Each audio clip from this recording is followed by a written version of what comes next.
오늘 아침 말씀은 갈라디아서 5장입니다. 신약성경 갈라디아서 5장 한 절씩 말씀을 교독합니다. 갈라디아서 5장 제가 먼저 1절을 읽습니다.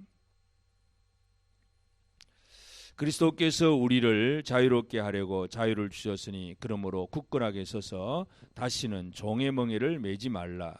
보라, 나 바울은 너희에게 말하노니 너희가 만일 할례를 받으면 그리스도께서 너희에게 아무 유익이 없으리라. 내가 할례를 받는 각 사람에게 다시 증언하노니 그는 율법 전체를 행할 의무를 가진 자라. 율법 안에서 어렵다함을 얻으려 하는 너희는 그리스도에게서 끊어지고 은혜에서 떨어진 자로다. 우리가 성령으로 믿음을 따라 의의 소망을 기다리노니 그리스도 예수 안에서는 할례나 무할례나 효력이 없어되 사랑으로서 역사하는 믿음뿐이니라. 너희가 다름질을 잘하더니 누가 너희를 막아 진리를 순종하지 못하게 하더냐. 그 권면은 너희를 부르신 이에게서 난 것이 아니니라. 적은 누룩이 온 덩이에 퍼지느니라. 나는 너희가 아무 다른 마음을 품지 아니할 줄을 주 안에서 확신하노라. 그러나 너희를 요동하게 하는 자는 누구든지 심판을 받으리라. 형제들아, 내가 지금까지 할례를 전한다면 어찌하여 지금까지 박해를 받으리요? 그리하였으면 십자가의 걸림돌이 제거되었으리니. 너희를 어지럽게 하는 자들은 스스로 베어버리기를 원하노라. 형제들아, 너희가 자유를 위하여 부르심을 입었으나 그러나 그 자유로 육체의 기회를 삼지 말고 오직 사랑으로 서로 종노릇 하라. 온 율법은 내 이웃 사랑하기를 내 자신같이 하라 하신 한 말씀에서 이루어졌나니 만일 서로 물고 먹으면 피차 멸망할까 조심하라. 내가 이르노니 너희는 성령을 따라 행하라. 그리하면 육체의 욕심을 이루지 아니하리라. 육체의 소욕은 성령을 거스르고 성령은 육체를 거스르나니 이 둘이 서로 대적하므로 너희가 원하는 것을 하지 못하게 하려 함이니라. 너희가 만일 성령의 인도하시는 바가 되면 율법 아래에 있지 아니하리라. 육체의 일은 분명하니 곧 음행과 더러운 것과 호색과 우상 숭배와 주술과 원수 맺는 것과 분쟁과 시기와 분냄과 당 짓는 것과 분열함과 이단과 투기와 술 취함과 방탕함과 또 그와 같은 것들이라. 전에 너희에게 경계한 것 같이 경계하노니 이런 일을 하는 자들은 하나님의 나라를 유업으로 받지 못할 것이요. 오직 성령의 열매는 사랑과 희락과 화평과 오래 참음과 자비와 양성과 충성과 온유와 절제니 이 같은 것을 금지할 법이 없느니라. 그리스도 예수의 사람들은 육체와 함께 그 정욕과 탐심을 십자가에 못 박았느니라. 만일 우리가 성령으로 살면 또한 성령으로 행할지니 헛된 영광을 구하여 서로 노엽게 하거나 서로 투기하지 말지니라. 아멘. 사도 바울은 이 갈라디아서를 쓰면서 갈라디아 교회가 처음에 예수를 믿는 믿음 가운데 있다가 율법주의로 돌아간 것, 그것 때문에 아주 이렇게 분노하면서 쓰는 편지인데, 이 예수를 믿는 믿음의 사람들은 이제 하나님의 자녀가 되었다는 것, 그 다음에 이 자녀가 되었다는 말의 특징이 바로 이 자유라고 하는 것입니다. 그래서 1절에 보면 그리스도께서 우리를 자유롭게 하려고 자유를 주셨으니 그러므로 굳건하게 서서 다시는 종의 멍에를 매지 마라. 예수께서 십자가를 지신 목적 중에 하나가 우리를 자유롭게 하는 것입니다. 사탄의 권세, 사망의 권세로부터 자유를 얻어서 이제는 그 모든 세상의 어떤 것들로부터 눌려있지 아니하는 자유함을 얻는데, 그런데 이제 다시 종의 멍에를 맨다. 이 율법주의자들은 종의 멍에를 맨 자들과 같다. 바울은 지금 그런 얘기를 합니다. 그래서 종의 멍에라고 하는 것은 이런저런 일을 해야 주인에게 혼나지 않고, 이런 일을 안 하면 큰일 난다. 그래서 뭔가를 열심히 해내야, 인간이 열심히 노력해야 그것이 어려워지는 것이고 그것이 주인에게 칭찬받는 것이다. 이제 그렇게 생각을 하고, 그래서 날과 달과 절기를 지키고 뭐 할례도 행하고 여러 가지 많은 일들을 하는 것, 그것이 진짜 믿음이다. 이렇게 율법주의 교사들은 그렇게 가르쳤고, 갈라디아 교인들은 그 계획에, 그 교훈에 그냥 미혹이 당해버렸습니다. 이것 때문에 지금 바울이 이렇게 아주 진노함으로 이렇게 편지를 쓰고 있는데, 그래서 이제 너희가 만일 할례를 받으면 그리스도께서 너희에게 아무 유익이 없으리라.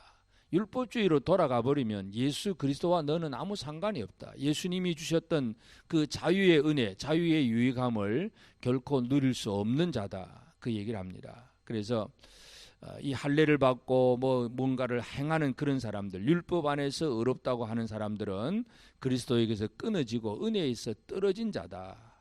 그래서 이 율법으로 돌아가는 모든 사람들은 예수와 상관없는 그런 사람이 되어버린다는 것을 분명히 선포를 하면서, 참으로 우리는 어떤 사람이냐. 그래서 사람들은 이제 이 믿음과 행위, 믿음과 행동에 대한 이것에 대한 오해가 늘 있어서 그렇게 되기 쉽습니다.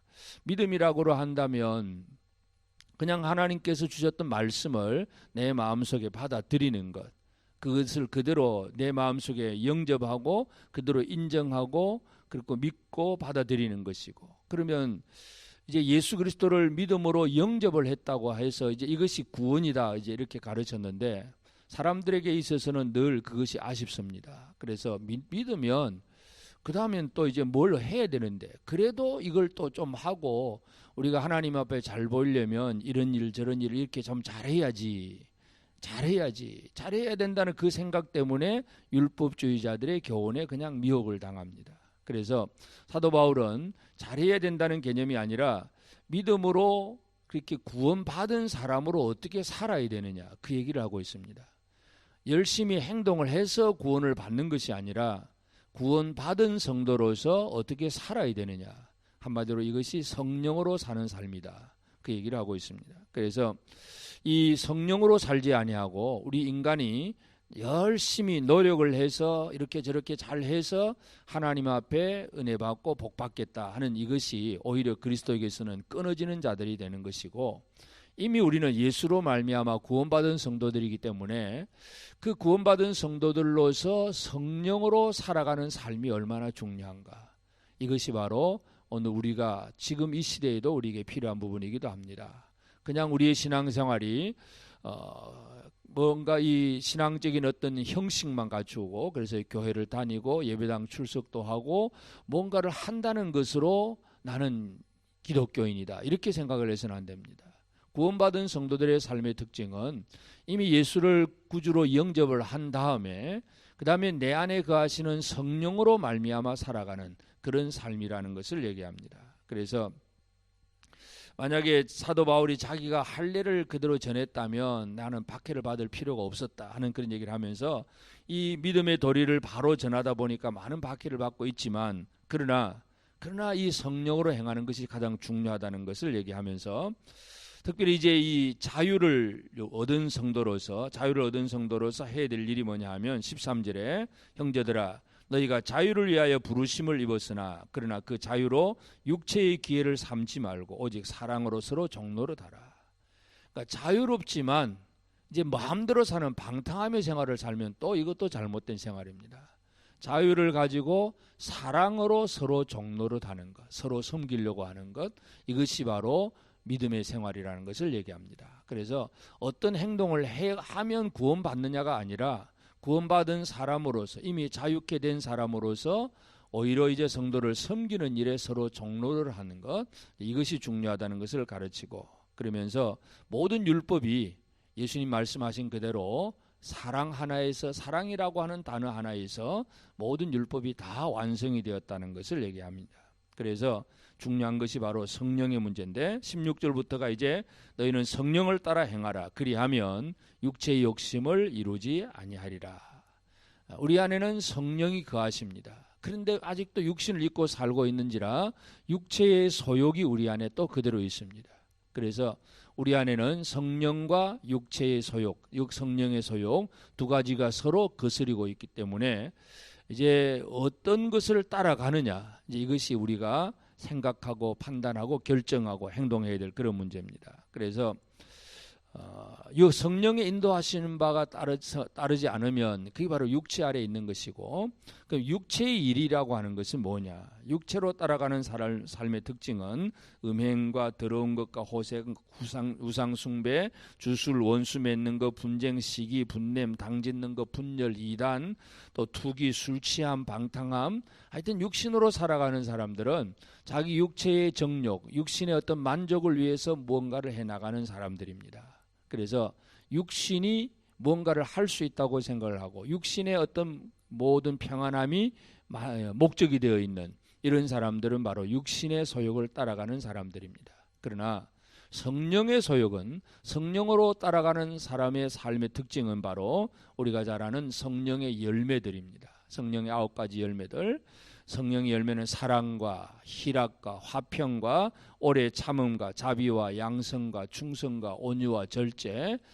결국 이러한 것들이 우리가 성령을 따라 살다 보면 사랑도 할 줄 알게 되고, 또 다른 사람과의 관계 속에서 화평도 나오고, 또 우리 희락, 기쁨도 있고, 고난이 있어도 오래 참을 줄도 알고, 또 불쌍한 자, 연약한 자들을 바라보면서 자비를 베풀 수도 있고, 아주 선량하고 하나님의 사역에 대해서 충성하고, 그러면서 온유하고 절제할 수 있는 이 삶을 살아가는 것이 바로 우리 안에 거하시는 성령으로 사는 삶의 특징입니다. 그래서 예수를 믿는다는 것은 그냥 지식적인 신앙이 아니라 믿음의 행동이 나타나야 되는데, 이것을 율법주의자들은 거꾸로 해석을 해서 행동을 잘 해야 믿는 것이다, 그렇게 생각을 합니다. 그러나 행위를 잘해서 예수를 믿는 것이 아니라, 우리가 예수를 믿는 믿음 가운데 살면 성령이 우리 안에 거하시고, 성령은 우리로 하여금 그러한 삶을, 사랑이라든지 희락이라든지 화평이라든지 이런 삶을 살게 하신다는 것. 그래서 성령으로 살아가는 삶이 된다는 것이 중요합니다. 그래서 성령으로 사는 사람들은 육체와 함께 그 정욕과 탐심을 십자가에 못 박았느니라. 결국 자기의 육체를 십자가에 못 박아버리고 성령으로 살아가는 삶이 진정한 믿음이라는 것입니다. 그래서 우리가 성령으로 살면 또한 성령으로 행할지니 헛된 영광을 구하여 서로 노엽게 하거나 서로 투기하지 말지니라. 그래서 이제 오늘 우리가 이 갈라디아서 5장을 보면서 물론 갈라디아 교회가 그런 문제가 있었지만 지금 우리는 이런 문제가 없는가 한번 살펴보면서, 특별히 나는 성령으로 사는 사람인가, 성령으로 어떤 삶을 지금 살고 있는가, 이 부분에 대해서 오늘 이 아침에 함께 묵상하면서 기도하게 되길 바랍니다. 그냥 육신의 어떤 삶의 목표를 위해서 열심히 살고 있는 사람인가, 우리의 신앙생활이 뭔가를 열심히 해서 그래서 이것저것을 열심히 함으로써 하나님 앞에 인정받으려고 하는가, 아니면 내 안에 거하시는 성령의 이끄심 따라 살다 보니까 자동적으로, 열매라고 하는 것은 자동적으로 맺혀지는 것입니다. 나무가 뭐 힘쓰고 애쓰는 것이 아니라 살아있으면 열매는 자동으로 열리게 되어 있습니다. 성령이 거하시는 소욕을 따라서 성령의 인도하심에 순종하다 보면 사랑도 나오고 희락도 화평도 나오는 것입니다. 그래서 오늘 나는 이 성령의 열매들, 사랑과 희락과 화평과 오래 참음과 자비와 양성과 충성과 온유 절제, 이러한 것들을 내 삶 속에서 지금 드러내고 있는가, 이러한 부분들을 오늘 이 아침에 우리가 생각하면서 우리의 믿음 생활이라는 것, 당연히 예수를 믿는 이 믿음의 고백, 이것이 믿음이지만, 그러나 그 믿음으로는 지식적인 신앙으로 끝나는 것이 아니라 이제 삶으로 나타나야 되는데, 그 삶은 성령의 이끄심 따라 사는 그 삶으로 제대로 된 이 삶의 열매들이 맺혀지게 됩니다. 그래서 우리 온 성도들이 오늘 이 하루를 살아가면서 또 하나님 앞에 예배하면서 내 안에 거하시는 성령으로 말미암아 성령의 이끄심 따라 살아가면서 성령이 우리 안에 역사하는 이 사랑과 희락과 화평의 이런 열매들을 잘 맺혀갈 수 있는 그런 삶을 오늘 이 하루 온 성도들이 꼭 함께 살게 되기를 바랍니다. 함께 기도하겠습니다. 거룩하신 아버지, 하나님의 귀한 은혜와 사랑을 감사하고 감사합니다. 오늘도 새 아침 주시고 또 아버지 앞에 나와 기도함으로 또 하루를 시작하게 하셨사오니 하나님 아버지 홀로 영광을 받으시옵소서. 참으로 하나님께서 귀한 하나님의 아들을 보내어 주시고 우리로 하여금 그 아들 십자가의 주님을 믿게 하시고 또한 그 믿음을 가지고 이제 살아갈 수 있도록 보혜사 성령을 보내주셔서 성령이 우리를 인도하시고 감동하심으로 우리가 이 땅에서 사랑과 희락과 화평의 생활, 오래 참음의 생활을 살아갈 수 있도록 우리를 이끌어 주신 아버지 은혜를 감사하고 감사합니다. 하나님 아버지, 아직도 이 땅에는 예수를 믿는다고 하지만 이러한 율법주의자들처럼 인간이 어떠한 일들을 행하고 열심히 노력해서 하나님의 어떤 신성에 도달하려고 하는 그러한 인간의 어리석은 일들이 아직도 많이 있습니다. 하나님 아버지, 이 땅 위에 잘못된 그러한 교훈을 가지고 살아가는 사람들, 그들이 진리를 깨달아 알 수 있는 은혜를 허락하여 주옵소서. 예수 그리스도만이 우리의 구세주임을 알게 하시고 성령만이 우리가 이 땅에서 올바른 삶을 살게 하시는 진정한 인도자임을 깨달아 아는 저들이 되게 하여 주옵소서. 오늘 이 하루도 예수 그리스도를 믿는 믿음 가운데서 또 성령의 인도하심과 이끄심 속에 살아가는 우리 모든 성도들의 삶이 되게 하여 주옵소서. 하나님, 우리 온 성도들이 함께 모여 예배하거나 또 세상에서의 가정에서나 직장에서나 어느 곳에서 흩어져 살든지 간에 우리가 어떠한 지역과 어떤 상황 속에 있든지 간에 참으로 오직 하나님을 섬기며 하나님을 예배하며 하나님을 찬양하는 이 삶 속에 결코 우리가 등한히 하거나 물러가지 않게 하옵소서. 걸어가신 아버지, 오늘도 종일토록 주의 권능과 능력으로 붙들어 주시고 우리 성도들 한 사람 한 사람 속에 역사하여 주옵소서. 성령으로 충만케 하여 주시옵소서. 성령의 소욕이 우리를 이끄심으로 우리가 그 성령의 소욕에 순종하며 나아가게 하옵시고 우리 안에 꿈틀거리고 살아있는 육체의 소욕을 다 십자가에 못 박아버리는 그러한 우리의 삶이 될 수 있도록 은혜 내려 주시옵소서. 하나님 아버지, 우리가 이 모든 것 죄로부터 자유함을 얻었지만 그러나 섬기기 위해서, 사랑하는 형제들을 섬기기 위해서 서로 종로들하며 살아가고 섬기는 이러한 기쁨의 생활들을 살아가는 우리 모든 성도들의 삶이 되게 하여 주옵소서. 하나님 아버지, 오늘도 종일토록 주장하시고 이 아침에 기도하는 성도들을 기억하여 주옵소서. 특별히 하나님 아버지, 또 이렇게 질병 속에 있는 이들도 치유하여 주시고 강건함을 허락하여 주시옵소서. 아버지 하나님이 코로나 바이러스로 인하여서 아직도 많은 또 예배와 사역과 또 여러 가지 많은 모임들이 또 이렇게 제약을 당하고 있습니다. 주여 이 땅을 긍휼히 여기시고 불쌍히 여겨 주시고 하나님 아버지, 이 질병들이 물러가게 하옵소서. 우리 온 성도들, 우리 모든 또 성도들의 가정과 직장에서 함께 모여서 기뻐하며 교제하며 즐거워하며 주의 사명 감당해 나갈 수 있도록 주여 우리를 돌아보아 주시옵소서. 우리가 이 어려움의 시기 속에서도 믿음이 결코 흔들리지 아니하도록 은혜 베풀어 주옵소서. 우리 성도들 한 사람 한 사람이 참으로 아버지 하나님, 또 이렇게 다 함께 모이지 못한다고 해서 그들의 믿음이 또 이렇게 연약해지거나 뒤로 물러가지 않도록 성령께서 그 모든 성도들의 심령을 주장하시고 이끌어 주시기를 간절히 바라옵고 원합니다. 오늘도 이 아침에 나와서 기도하는 성도들, 우리의 모든 기도를 주여 들으시옵소서. 응답하여 주시옵소서. 오늘도 종일토록 함께하여 주시옵소서. 예수님의 이름으로 기도드리옵나이다. 아멘. 하늘에 계신 우리 아버지, 아버지의 이름을 거룩하게 하시며 아버지의 나라가 오게 하시며 아버지의 뜻이 하늘에서와 같이 땅에서도 이루어지게 하소서. 오늘 우리에게 일용할 양식을 주시고 우리가 우리에게 잘못한 사람을 용서하여 준 것 같이 우리 죄를 용서하여 주시고 우리를 시험에 빠지지 않게 하시고 악에서 구하소서. 나라와 권능과 영광이 영원히 아버지의 것입니다. 아멘.